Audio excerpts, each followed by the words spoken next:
Jesus chega para os discípulos e diz a eles: eu sou o caminho, eu sou a verdade, eu sou a vida. Pilatos chega para Jesus e pergunta: o que é a verdade? Qual é a resposta de Jesus a Pilatos? Silêncio. Jesus nada fala, porque Pilatos não tem relacionamento com Jesus.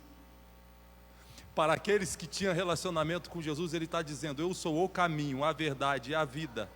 A pergunta de Pilatos é a pergunta da filosofia. A pergunta de Pilatos é a pergunta do racionalismo. A pergunta de Pilatos é a pergunta baseada apenas na horizontalidade. O que é a verdade? Silêncio. Mas para aqueles que se relacionam com Deus, a verdade não é um conceito, a verdade é uma pessoa e tem nome: Jesus Cristo é o caminho, a verdade e a vida. Então não adianta eu cuidar apenas da doutrina sem que eu cuide de mim mesmo. E Paulo faz essa admoestação a Timóteo: cuida de ti mesmo e cuida da doutrina. Mas como é que eu vou saber? Como é que eu vou saber que a doutrina que eu estou vivendo trata-se da sã doutrina? Porque a boa teologia, irmãos, é a teologia que te leva à doxologia, à adoração. A boa doutrina, a boa teologia, vamos dizer assim, é a teologia que me faz adorar a Deus, amar mais a Deus, amar mais o meu semelhante e me conforma à imagem de Cristo. Essa é a boa teologia. Se a teologia ou se a doutrina que você está abraçando não te leva a amar a Deus, a amar o semelhante, a adorar a Deus e não transforma você na imagem de Cristo, não estamos falando de sã doutrina. Não estamos falando de boa teologia. A boa teologia é aquela que te leva a adorar a Deus, a amar ao semelhante, e aquela que transforma você à imagem de Cristo. E alguém pode falar: pastor, mas esse negócio é importante mesmo, esse negócio de doutrina, de teologia, isso aí não é assunto só para os teólogos, só para os pastores. Bem, se eu pedir para você completar a frase: Jesus é, o que quer que você diga é doutrina. O que quer que você diga é doutrina. Entende a importância da doutrina? Então, quando Paulo chega para Timóteo e diz: Timóteo, cuida de ti mesmo e da doutrina. É como se Paulo estivesse dizendo assim para Timóteo: Timóteo, conheça a doutrina, viva a doutrina, guarde a doutrina e pregue a doutrina. Timóteo, cuida de ti mesmo e da doutrina. É como se ele estivesse dizendo: Timóteo, conheça a doutrina, viva a doutrina, guarde, cuide da doutrina e pregue a doutrina. É curioso, irmãos, Paulo advertir Timóteo para que ele guardasse, protegesse a doutrina, porque alguém já disse com muita propriedade que a verdadeira doutrina, em especial a doutrina do Evangelho, ela é como um leão. Ela não precisa ser protegida, basta ela ser solta. Você não precisa proteger, basta você soltar. Isso é verdade para a sã doutrina. Mas para você saber se está pregando a sã doutrina, como é que você sabe que aquilo que você está abraçando é a sã doutrina? Porque já nos primeiros anos da igreja, houve a necessidade de proteger a doutrina, a sã doutrina da falsa doutrina. Prova disso é a existência da carta aos Gálatas, a igreja na Galácia. Se os irmãos lerem lá o verso 6 do capítulo 1 da carta de Paulo aos Gálatas, Paulo vai dizer: estou admirado de que estejais vos desviando tão depressa daquele que vos chamou pela graça de Cristo para outro evangelho, que de fato não é outro evangelho, senão que há alguns que vos perturbam e querem perverter o evangelho de Cristo. Mas ainda que nós mesmos, ou um anjo do céu, vos pregue um evangelho diferente do que já vos pregamos, que seja maldito, anátema, sem valor. Já nos primeiros anos da igreja, a igreja já tinha que lidar com a sã doutrina e com a falsa doutrina, e tinha que guardar, identificar a sã doutrina e preservar a sã doutrina.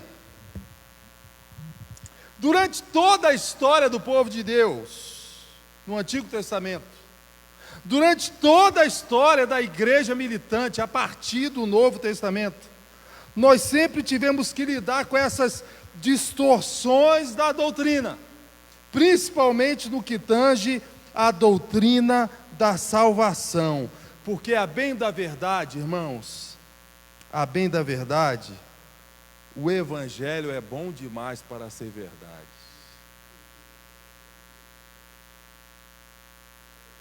A bem da verdade, o evangelho é bom demais para ser verdade. De alguma forma, a gente tem que parecer digno. De alguma forma, a gente quer fugir do fato em conteste da nossa falência moral e espiritual. E de alguma forma a gente quer parecer dignos.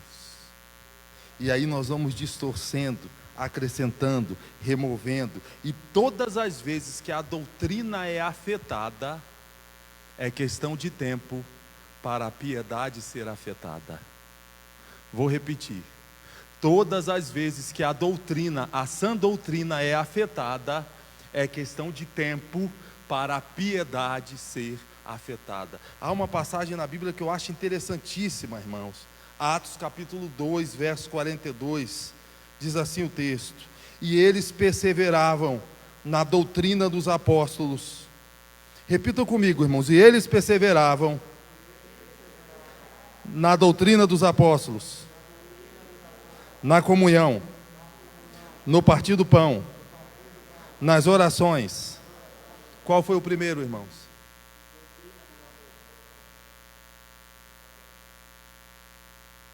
E eles perseveravam na doutrina dos apóstolos. Porque se você falha na doutrina, você vai falhar na comunhão, você vai falhar na oração.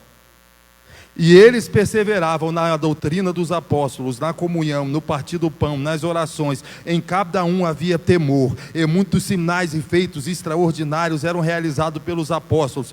Todos os que criam estavam unidos e tinham tudo em comum. Vendiam suas propriedades e bens e os repartiam com todos, segundo a necessidade de cada um. E perseverando de comum acordo todos os dias no templo, e partindo do pão em casa, comiam com alegria e simplicidade de coração, louvando a Deus e contando com o favor de todo o povo, e o Senhor lhes acrescentava a cada dia os que iam sendo salvos. Todavia, lá atrás, e perseveravam na doutrina dos apóstolos. Se você falha na doutrina, é questão de tempo, e você vai falhar na piedade. Se eu perguntasse a você hoje, irmão, se você morrer hoje, uau! Se você morrer hoje, o que habilitaria você a entrar no céu?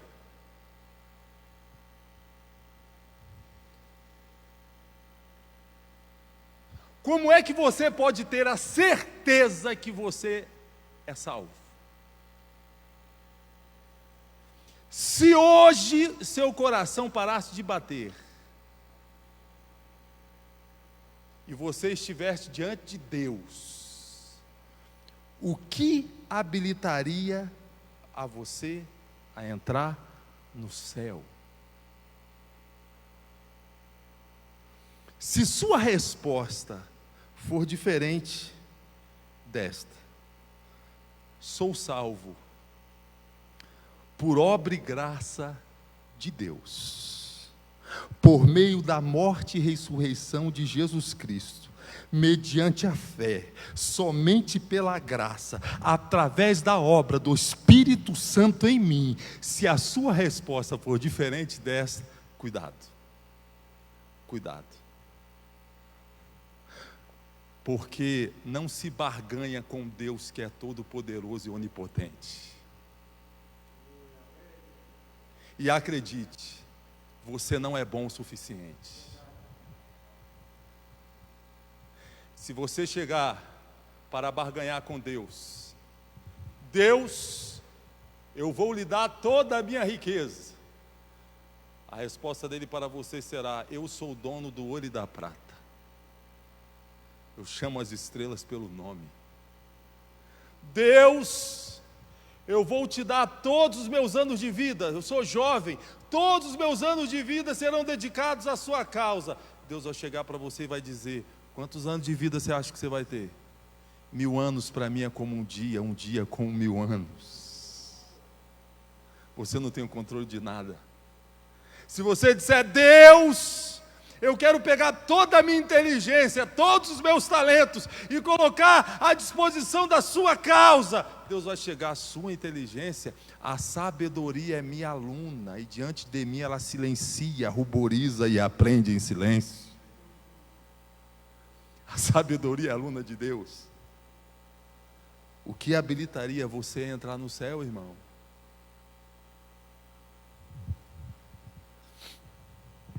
Foi numa tentativa de resguardar a sã doutrina que os reformadores, na verdade os pós-reformadores, formularam os 5 solas, que será o assunto que nós vamos ministrar hoje aqui. Os 5 solas. Essa sola é o termo que significa somente. É o assunto de hoje, guardando a doutrina. Vamos ao cenário de 1517, irmãos. Em primeiro lugar, venda de indulgências. Venda de indulgências. O Papa tinha autoridade para diminuir o seu tempo no purgatório. Você morreu, foi para o purgatório, mas dependendo da oferta que algum amigo seu ou algum parente seu desse à igreja, o Papa tinha autoridade e o poder de diminuir o seu tempo no purgatório. Deu para entender? Você poderia então pagar e ganhava uma indulgência, como se fosse um passaporte para você entrar no céu, um salvo-conduto, dependendo do valor pelos pecados já cometidos e dependendo do valor pelos pecados que ainda ia cometer. Então, se você fosse muito rico, você poderia comprar uma indulgência e depois pecar à vontade, porque você já tinha um salvo-conduto, a indulgência assinada pelo Papa. Havia uma corrupção generalizada no clero. O clero usava, abusava e usurpava. Havia uma série de mediadores entre Deus e o homem. Entre você e Deus havia o clero, o Papa, os santos, Maria. Entre você e Deus havia uma série de mediadores. No dia 31 de outubro de 1517, um jovem chamado Martinho Lutero, com 33 anos de idade, chega na capela de Wittenberg, na Alemanha, e alguns dizem que foi na porta, outros dizem que foi no quadro de aviso. O fato é que ele fixou 95 teses, e em suma as 95 teses de Lutero era contradizendo a venda das indulgências e defendendo a doutrina da justificação somente pela fé. E para resumir tudo, lá no final ele deixa uma pergunta: se o Papa tem poder sobre o purgatório, por que ele simplesmente não liberta todo mundo que está lá? Pronto, aí isso aí pegou fogo. Sendo que o Lutero, ele escreve as 95 teses em latim. Em latim. Na verdade, ele não tinha como alvo o público leigo, ele tinha como alvo o público erudito. Ele não escreveu em alemão, ele escreveu em latim. Alguém, inclusive sem perguntar para ele, traduziu as 95 teses para o alemão e distribuiu para o povo. Aquilo incendiou. 2 meses depois estava nas mãos do Papa. Lutero talvez não tinha noção do cataclisma, do evento que iria ocorrer. E começou ali até um equívoco nós falarmos em reforma protestante. O mais correto seria dizer reformas protestantes, porque a reforma protestante ela ocorreu de diferentes formas em diferentes países. A reforma protestante ela começa em primeiro lugar como uma reforma teológica, doutrinária. Depois ela vai afetar a liturgia. Depois já se tornou um movimento político, ideológico, já entrou os interesses dos governantes, que não queria mais a autoridade do Papa. Foi tomando uma proporção que nós não podemos falar em uma reforma específica, mas em reformas protestantes. O fato é que, após as reformas protestantes, vamos dizer assim, a Igreja Católica, como instituição, engaja-se em um movimento chamado Contra-Reforma. Contra-Reforma. E por meio da Contra-Reforma vieram muitos ataques à Reforma Protestante. E aí os pós-reformadores, os herdeiros da Reforma, tiveram a necessidade de sintetizar alguns pontos cardeais da sã doutrina, no que tange a salvação, a soteriologia. E aí vieram as confissões de fé, os catecismos. E aí eles organizaram, não se sabe o primeiro a sistematizar ou a data exata, a gente não tem essa informação. Sabemos que foi já no período pós-reforma, pós-contra-reforma, já com os pós-reformadores, eles sintetizaram em 5 solas. Esse termo sola é um termo latim, significa somente. Sola Scriptura, somente as Escrituras. Solus Christus, somente Cristo. Sola Gratia, somente a graça. Sola Fide, somente a fé. Sola Deo Glória, glória somente a Deus, ou glória a Deus somente. Sola Scriptura era uma resposta à doutrina católica da revelação continuada. Sola Scriptura é o ensino de que as Escrituras e somente as Escrituras é a fonte ou são a fonte das nossas doutrinas. Nós não extraímos as nossas doutrinas das nossas experiências. Nós não extraímos as nossas doutrinas das nossas emoções. Nós não extraímos as nossas doutrinas da tradição da nossa instituição. Nós não extraímos as nossas doutrinas das nossas crendices. Nós extraímos as nossas doutrinas das Escrituras e somente das Escrituras. Enquanto a igreja dizia, nossa regra de fé são as Escrituras, o testemunho, a interpretação do clero e a tradição da igreja, os reformadores diziam, não! Só as Escrituras, somente as Escrituras e apenas as Escrituras. Sola Scriptura. Nós devemos proteger a sã doutrina, irmãos, das nossas emoções, das nossas experiências, da tradição institucional e das nossas crendices. Eu fui ministrar uma aula sobre guerra espiritual. Legal eu lembrar desse assunto aqui. E aí eu fiz uma pergunta.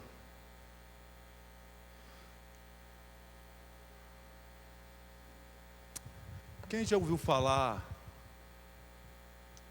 em nomes de demônios. Pombagira, chucaveira, tranca-rua. O que é isso? Nome de demônio, pastor. Aí eu, onde está na Bíblia?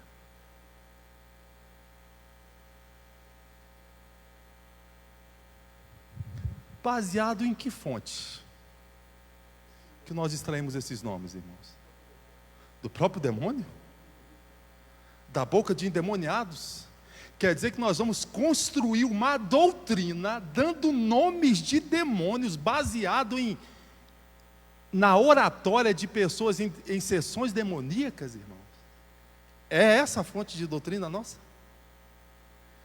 Então nunca mais chama esses nomes, porque na nossa regra de fé é a sola escritura. Eu sei o que a Bíblia diz. A Bíblia fala sobre potestade, a Bíblia fala sobre principados, a Bíblia fala sobre legião, a Bíblia fala sobre isso, e a Bíblia fala que todos eles se sujeitam ao nome de Jesus. A Bíblia também fala isso. Mas tem gente, irmãos, que criou todo um arcabouço, tem toda uma especialista em demonologia, irmãos. Isso.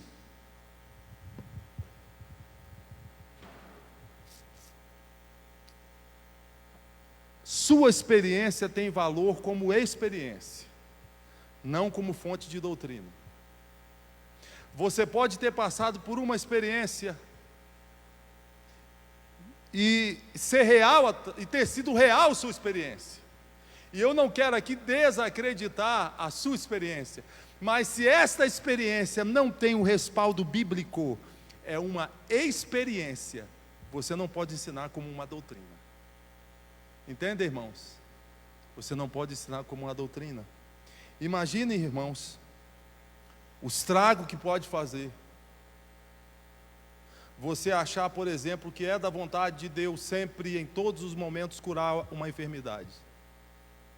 Imagine que o pastor Benício chegue aqui e diga: irmãos, sempre é da vontade de Deus curar, e quando Deus não cura é porque você não tem fé, e você está enfermo, e você ora, e você chora, e você jejua, e você vê outros irmãos contando o testemunho: fui curado. E você olha para você: não, mas é porque eu não tenho fé, eu vou orar mais. E você ora mais, e você jejua mais, e a cura não chega, e você piora, e a cura não chega. Daqui a pouco você olha para você e diz: não, tem alguma coisa errada comigo. Daqui a pouco você: não, tem alguma coisa errada com Deus. Daqui a pouco você se revolta. Mas na verdade você não se revoltou contra Deus, você se revoltou contra a caricatura de Deus que construíram para você. Uma amiga nossa ligou para nós essa semana e disse: pastor, ajuda o meu filho, ele está revoltado com Deus. O marido dela faleceu na semana passada, e ensinaram ao meu filho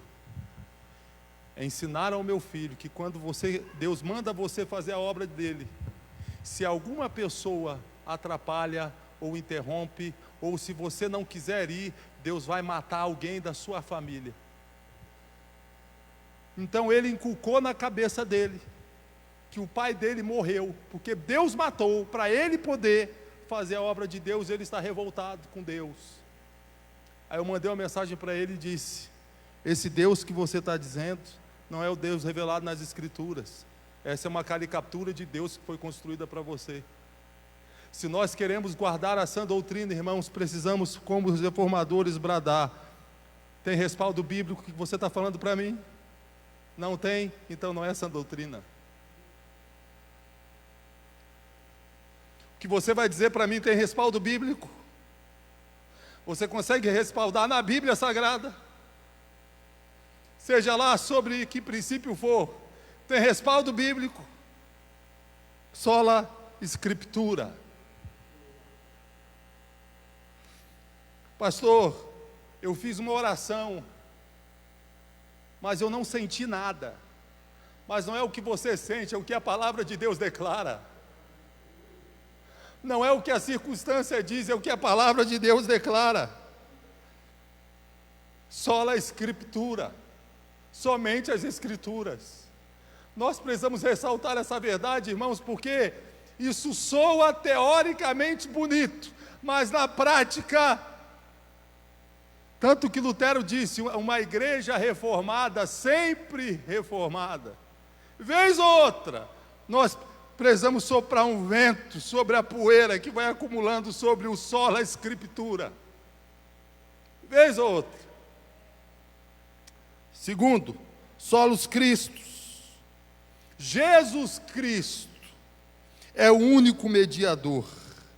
Não existe outro mediador.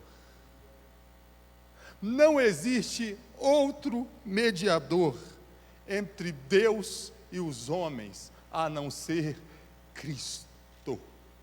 Jesus Cristo. E não só no que diz respeito à salvação, irmãos. Porque lá em Efésios, no capítulo 1, verso 3, Paulo vai dizer: bendito seja o Deus e Pai de nosso Senhor Jesus Cristo, que nos abençoou com todas as bênçãos espirituais nas regiões celestiais em Cristo. Todas as bênçãos de Deus, todas as dádivas de Deus, a ação de Deus, é por meio dele. E ele, e somente ele, é mediador entre nós e Deus. Ou eu me apresento diante de Deus pelo viés Cristo, ou eu não me apresento diante de Deus. Todos aqueles que foram salvos antes de Cristo foram salvos por causa de Cristo. Todos aqueles que foram salvos pós-Cristo foram salvos por causa de Cristo. Por quê? Porque o Cordeiro foi morto antes da fundação do mundo. Antes de Deus falar, haja luz, Deus disse, haja cruz. Se você disser, pastor, eu sou perdoado há 12 mil anos atrás, você está certo. Mas se você disser, pastor, eu sou perdoado desde a fundação do mundo, você também está certo. Você também está certo. Jesus Cristo, ele é o único mediador. Alguém pode falar, mas vocês então não acreditam nos santos? Acreditamos, irmãos. A nossa igreja está assim de santo. Cadê os santos aqui, irmão?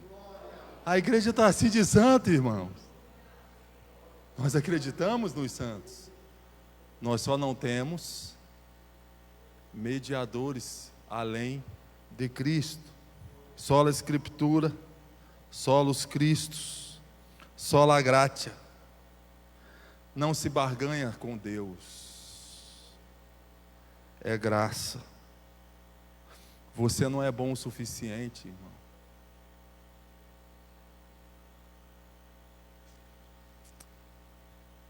Não é por obras. Não há nada que você possa fazer que torne você digno de Deus.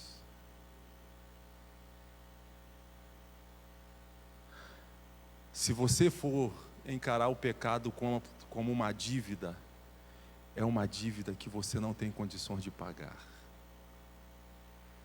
Se você encarar o pecado como um crime, vamos supor que alguém agrida o pastor Abenício fisicamente. Essa pessoa vai responder por um crime. Se a pessoa deu um soco no pastor Abenício, se essa mesma pessoa der o mesmo soco em mim, com a mesma intensidade, com a mesma força, a punição dele será pior, porque eu tenho as minhas fragilidades, devido a todo o processo médico hospitalar, eu não tenho mais a musculatura abdominal. Então, por conta da minha deficiência, mesmo sendo a mesma ofensa, a consequência é mais grave. Mas se a pessoa der o mesmo soco, com a mesma intensidade na minha esposa, pelo fato dela ser mulher, a punição ainda é pior. E se a pessoa der o mesmo soco, com a mesma intensidade em uma criança, piorou. Então, o crime, ele é pior, ele é mais grave, também levando-se em consideração o objeto contra qual ele foi cometido. Se o pecado é um crime primeiramente contra Deus Santo, qual é a punição do pecado? Não há nada que você possa fazer. É por isso que Deus teve que fazer.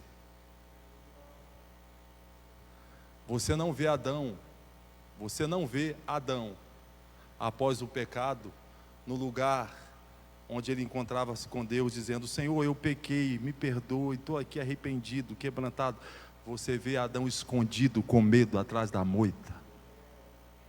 É Deus quem vem. O primeiro a falar após a queda é Deus. Onde estás, Adão?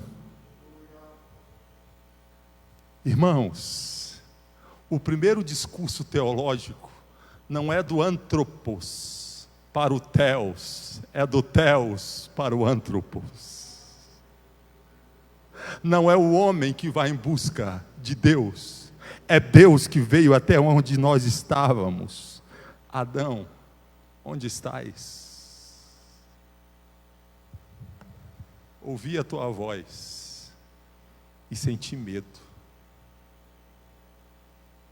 Sentiu medo? Sim, porque estamos nus. Quem te falou que você está nu? Comeu do fruto que eu disse para você não comer, Adão? A mulher que o Senhor me deu. Na verdade, ele não está culpando Eva, ele está culpando Deus. A mulher que o Senhor me deu. Aí, a mulher, não, a serpente. E eles pegaram folhas que não duram uma chuva, folhas que não duram 24 horas, folhas para cobrir a nudez. Folha é a religião. Folha é a nossa religiosidade. Suas obras para tentar cobrir a sua nudez diante de Deus são folhas. Suas obras, suas boas obras para cobrir a sua nudez diante de Deus são folhas. Basta chover. E quando a Bíblia diz que os nossos melhores atos de justiça são trapos de imundície, João Ferreira de Almeida, com temor na tradução para o português, se tratando de um texto sagrado, colocou trapos de imundície. Você sabe o que está escrito lá, irmãos? Tecidos de menstruação. Sabia disso? Tecidos de menstruação.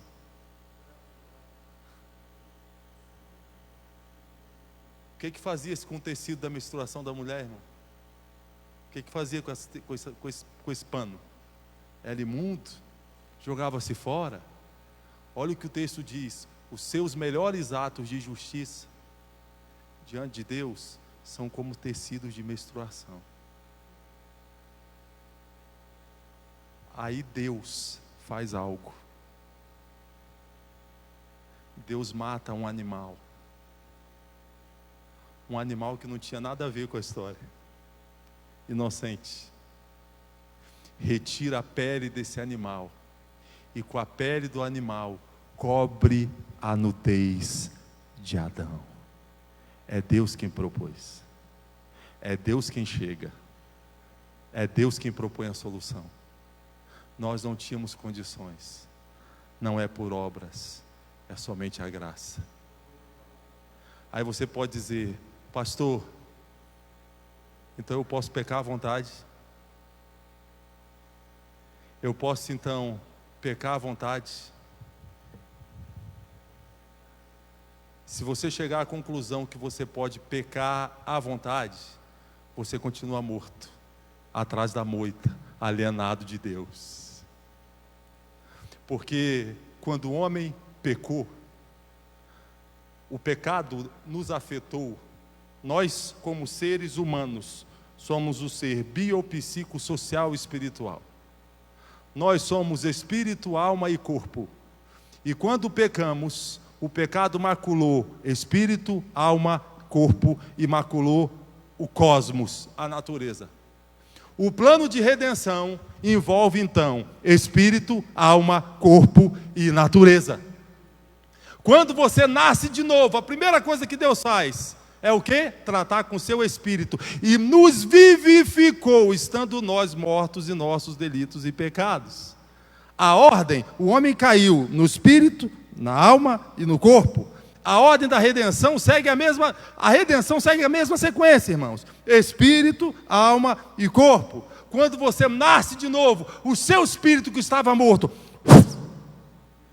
ganha vida. Ganha vida. E nos vivificou seu espírito. Antes você não tinha prazer na lei de Deus. Antes você não tinha afeições por Deus. Antes você não amava Deus. Antes estar aqui era uma simples bobeira, era uma simples inutilidade. Mas agora você tem amor por Deus. Agora você tem amor pela palavra de Deus. Agora quando você peca, você tem culpa. Antes você não tinha culpa, antes você não tinha essa luta, antes você não tinha esse conflito dentro de você, mas agora há um conflito. Agora quando você sai da vontade de Deus, você é açoitado por Ele. Algo dentro de você diz para você, você está errado, você não está na posição que você deveria estar. Por quê? Porque algo foi vivificado dentro de você. Algo que o incrédulo não sabe o que é. Algo que quem não nasceu de novo não sabe o que é. E é interessante que no Salmo 51, Davi faz uma série de pedidos a Deus. Tem misericórdia de mim, ó Deus, segundo a multidão das tuas misericórdias, apaga as minhas transgressões. Ele faz uma série de pedidos a Deus. Um deles, torna a dar-me a alegria da tua salvação. Ele já tinha perdido a alegria da salvação. Olha o outro pedido: não retires de mim o teu Espírito. Onde estava o Espírito, irmãos? Estava lá. Porque se o Espírito não estivesse lá, sequer ele estava orando. Sequer ele estava orando. Pastor, então me explica melhor. Só pela graça? E a obra não tem valor? Eu sou livre? Mas não é livre para pecar. Mas sou livre para quê? A melhor explicação que eu ouvi disso, irmãos, foi do pastor Paul Washer, em um dos livros dele. Ele diz assim: imagine que você tem duas turmas na faculdade. Uma faz química e a outra turma faz matemática. Ambas as turmas têm matérias em comum. Aquele que faz química vai ter matérias de matemática que ele vai ter que estudar. E aquele que faz matemática vai ter matéria de química que ele vai ter que estudar. Vamos partir desse pressuposto. Então, em alguns momentos, essas turmas elas estarão juntas, na mesma sala. A turma que está se formando em química e a turma que está se formando em matemática. Num determinado dia, o professor de química entra na sala e diz assim: para a minha matéria, todos vocês já tiraram 10. Aí o pessoal: como assim, professor? Não vai ter prova? Vai, vocês vão fazer a prova. Não, como assim? E aí que vocês já tiraram 10. Não, professor, não entendi. Não, a prova de química vocês já tiraram 10. Eu dei 10 para vocês. Como assim, professor? Então não vai precisar estudar, não. Claro que vocês vão estudar. Vocês vão estudar, mas vocês vão tirar 10. Professor, não estou entendendo. Não, vocês vão tirar 10 na prova. A sua nota é 10. Eu já dei a nota, está aqui, ó, 10. A gente vai fazer prova? Vai, mas o seu grau vai ser 10. Já dei 10. Quando acaba a aula, o aluno de matemática, que não gosta de química, vai pegar o livro de química primeira lixeira que tiver, ele vai jogar fora, dizer: nunca mais eu olho para esse livro, eu já tirei 10. O aluno de química, quando acabar a aula, vai abraçar o livro. Uau, eu sou livre para estudar química, apesar de mim. A doutrina do somente a graça não é a doutrina de que você é livre para pecar, é a doutrina que você é livre para amar a Deus, apesar de você. Você sabe que não está mais numa relação de barganha com Deus. Você sabe que você não está mais numa relação de você tem que conquistar o favor de Deus. Você sabe que você não está mais numa relação onde você tem que se mostrar digno diante de Deus. Jesus Cristo é a tua dignidade. Jesus Cristo é a tua honra. Jesus Cristo é o teu acesso. E isso é graça, e é somente graça. Graça. Somente as Escrituras, somente Cristo, somente a graça, somente a fé. Não é fé na fé, irmãos. Nós não temos fé na fé. Nós temos fé em Deus. Não é a fé que te salva. Quem te salva é a obra de Deus em Cristo. Jesus Cristo salva você por meio da fé. Não é a fé que me salva. Quem me salva é Deus, mediante a fé. Por meio da fé. Nós não temos fé na fé. Nós temos fé em Deus. Por meio da fé. Somente a graça. Somente Cristo. Somente as Escrituras. E por conta disto tudo, irmãos, toda glória é dada a Deus somente. Só lhe deu glória. Só lhe deu glória tem pelo menos 3 aspectos. Primeiro deles, nós só adoramos a Deus. Não adoramos mais a nada, nem a mais a ninguém. Só Deus é digno de toda honra. Só Deus é digno de toda glória. Só Deus é digno de todo louvor. Glória a Deus somente. Mas só lhe deu glória também significa dizer que toda a glória pela nossa salvação também é dado a Deus. Você não foi salvo porque você é bom. Você não foi salvo porque você fez por onde. Você não foi salvo porque você merecia. Você não merecia. Você não era bom. Você não era digno. Deus viu você morto no lamaçal do pecado e lhe amou. E foi lá na lama e te resgatou de lá.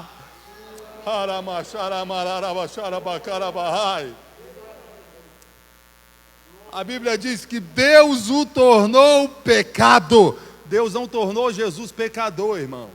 Jesus não pecou. Deus o tornou pecado. E o castigo que nos traz a paz estava sobre ele. E a ideia foi de Deus. A iniciativa foi de Deus, a obra foi de Deus, e é por isso que toda a glória pela nossa salvação é dada a Deus. É dada a Deus. Irmãos, tentem visualizar a cena do povo de Israel saindo do Egito e chegando diante do mar. Aí a Bíblia diz que soprou um vento a noite inteira um vento.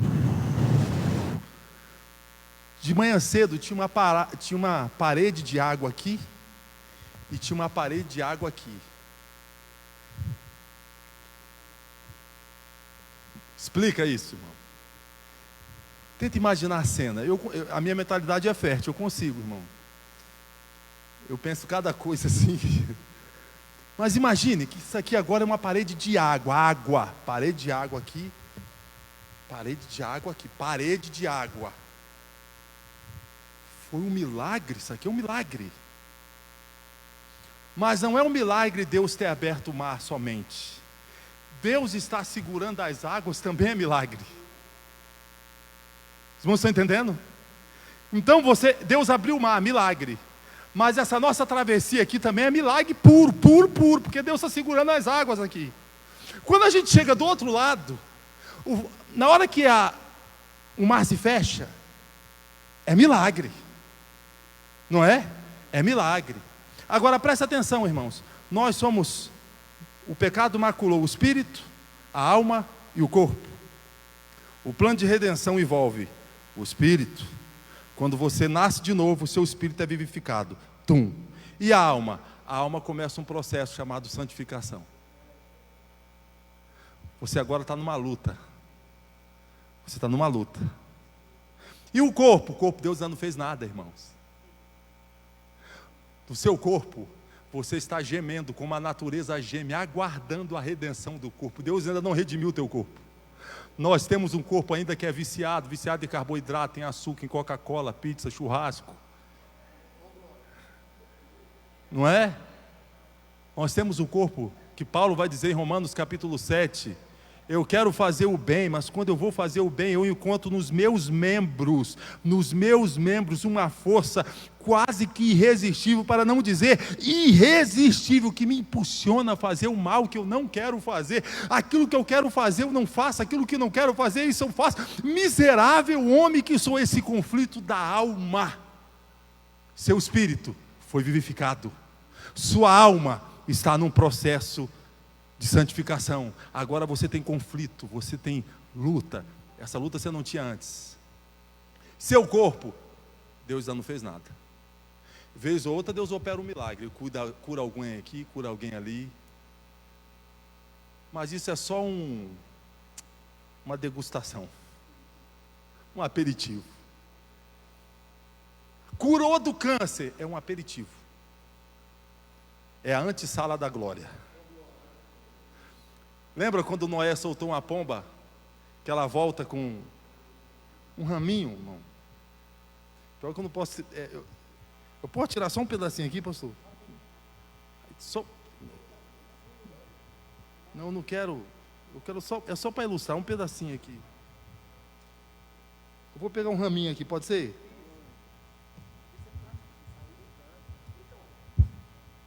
Pronto. Os irmãos estão vendo aqui? O senhor está vendo, pastor? Isso aqui é o que vem no bico da pomba. Uma folhinha. A pomba é símbolo do que, irmãos? Do Espírito Santo. Aquilo que o Espírito Santo nos revela, nos faz experienciar do lado de cá do horizonte, é só uma folhinha. É só uma folhinha com o que te aguarda. É só uma folhinha. Então no corpo Deus ainda não fez nada. Deus ainda não fez nada. No espírito você já foi vivificado. Na alma você está num processo. E no corpo você está aguardando o que? O dia que você vai receber um corpo glorificado. Vamos voltar para o mar agora. Vamos voltar para o mar. O mar abriu.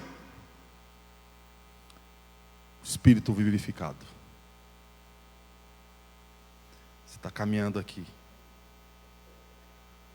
Quem está atrás de você perseguindo? Faraó, a luta com a alma. A luta com o pecado. A luta com a carne. A luta com o diabo. A luta com o mundo. Está no seu encalço. Mas Deus está segurando as águas dos dois lados aqui. Está te levando. Quando você chegar do outro lado, o mar vai se fechar. Faraó morre. Redenção do corpo. Não tem mais pecado. Não tem mais diabo.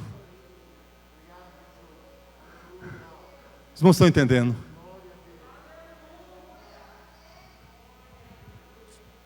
Espírito, alma, corpo. Sendo que quando a gente chegar do outro lado, a canção que vamos entoar não é cheguei aqui porque sou bom. Cheguei aqui porque eu orei muito. Cheguei aqui porque eu ofertei demais. Cheguei aqui porque eu não perdi um culto. Cheguei aqui porque eu me santifiquei muitíssimo. Cheguei aqui porque eu me tornei digno. cheguei aqui porque eu produzi muito para o reino. Cheguei aqui, não, irmãos. Quando a gente chegar do outro lado, a canção será: só o Senhor é Deus, só Deus é o Senhor, só o Senhor é Deus. Só Deus é o Senhor.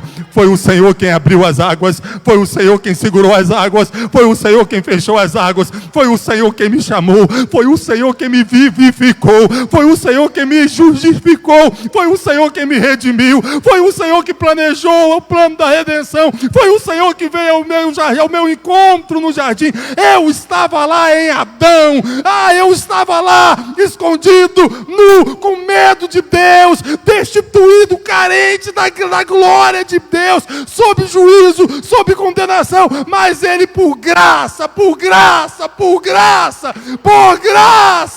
mediante a fé, por meio de Cristo, Ele proveu para mim cobertura. Só lhe deu glória, nós só adoramos a Deus. Toda a glória pela salvação é dada somente a Deus. E terceiro lugar, nós vivemos para a glória de Deus. Preste atenção, irmãos.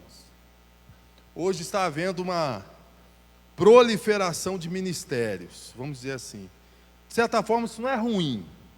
Você só tem que atentar para um detalhe. Então, há quem diga assim, meu ministério é o ministério da palavra. Aí outro diz, meu ministério é o ministério do louvor. Aí outro diz, meu ministério é o ministério da intercessão. Aí outro diz, meu ministério é o ministério da visitação no presídio. O outro, não, meu ministério é o ministério da visitação no hospital. O outro, não, meu ministério é o ministério da visitação aos enfermos, aos irmãos em casa que estão doentes. O outro, não, meu ministério é o ministério do... Tem uma proliferação de ministérios. E aí, você acha que seu ministério é cantar.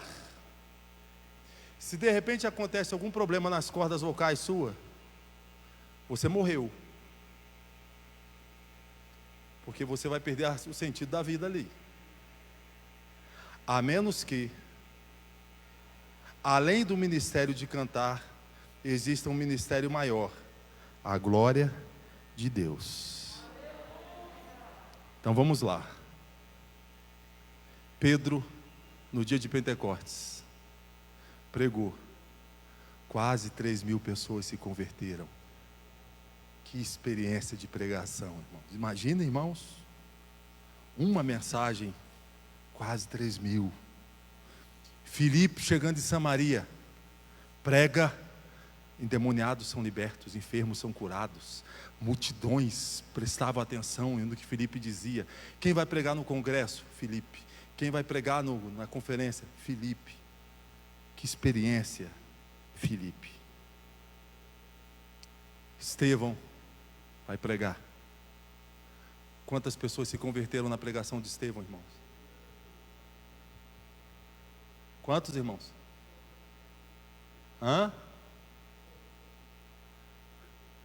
Quantas conversões houveram na pregação de Estevão, irmãos?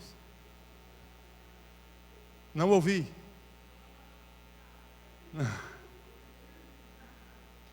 Nenhuma. Ninguém se converteu na pregação de Estevão. O culto não foi bom, irmãos? A pregação não foi boa? Será que Estevão não estava cheio do Espírito Santo? Meu Deus! A Bíblia diz que ele estava cheio do Espírito Santo e viu o Filho do Homem em pé à direita de Deus.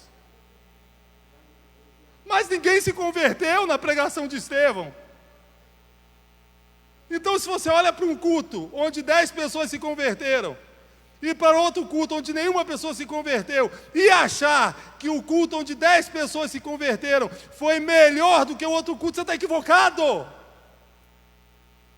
Porque o que faz com que o culto seja culto bom, não é a conversão de alguém em si, é Deus ser glorificado no culto. Aprove a Deus ser glorificado na pregação de Pedro, com 3.000 se convertendo, e aprove a Deus ser glorificado na pregação de Estevão, com ele sendo apedrejado até a morte. E não cabe ao vaso, ao instrumento decidir de que maneira o dono da obra será glorificado. E quando você vai ler lá a galeria dos heróis da fé em Hebreus 11, homens que pela fé fecharam a boca de leões, mas outros que também pela fé morreram comidos por leões. Homens que pela fé venceram o fio da espada, mas outros que pela fé morreram ao fio da espada. Homens que pela fé venceram a força do fogo, caminharam no meio do fogo, mas homens que pela fé morreram queimados. E qual é a lógica disso? Glória somente a Deus. Nós vivemos para a glória dele. Glória somente a Deus. Então, o meu ministério primeiro não é a palavra. O meu ministério primeiro é viver para a glória de Deus. O seu ministério primeiro não é louvar, não é tocar. O seu ministério primeiro é viver para a glória de Deus. Esse é o seu primeiro e grande ministério, viver para a glória de Deus. É para a glória de Deus que pregamos, é para a glória de Deus que cantamos, é para a glória de Deus que trabalhamos, é para a glória de Deus que estudamos, é para a glória de Deus. Glória somente a Deus, só lhe deu glória. Somente as Escrituras, somente a fé, somente a graça, somente Cristo, e glória somente a Deus. Timóteo, cuida de ti mesmo e cuida da doutrina. Deus abençoe a igreja.